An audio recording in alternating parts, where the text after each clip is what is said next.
Let me tell you about my biggest gaming regret. It cost me $2,000 and taught me one of the hardest lessons of my life.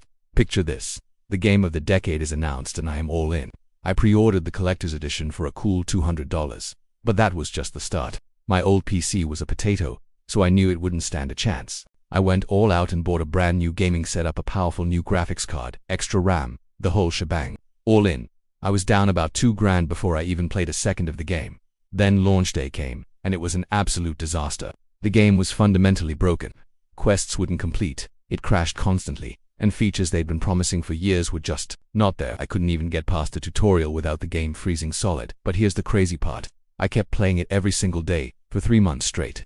I was completely convinced that the next patch would fix everything, that the game I'd imagined was just around the corner. I was in total denial. Why? Because admitting the game was trash meant admitting I'd just thrown $2,000 into a digital dumpster fire. It gets worse. I became one of those asterisk guys online. I would jump into forums and social media threads, defending this broken game with all my might.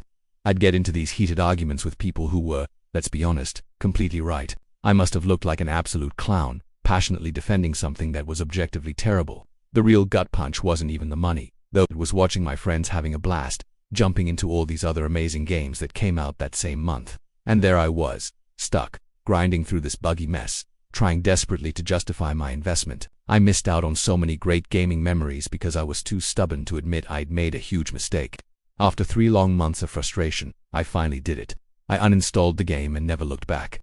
And in that moment of clarity, I learned the most valuable lesson about gaming, and honestly, about life. The money you've already spent, that's a sunk cost.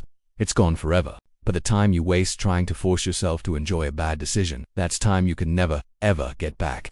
Now, I never pre-order anything. I always wait for reviews from real players. And most importantly, I'm not afraid to walk away from something that isn't making me happy, no matter how much I paid for it. It was the best lesson $2,000 ever taught me. Thanks for listening to my story. If you've ever had a similar experience, drop a comment below. I'd love to hear it. And if you enjoyed this, please consider liking the video and subscribing to the channel for more. See you in the next one.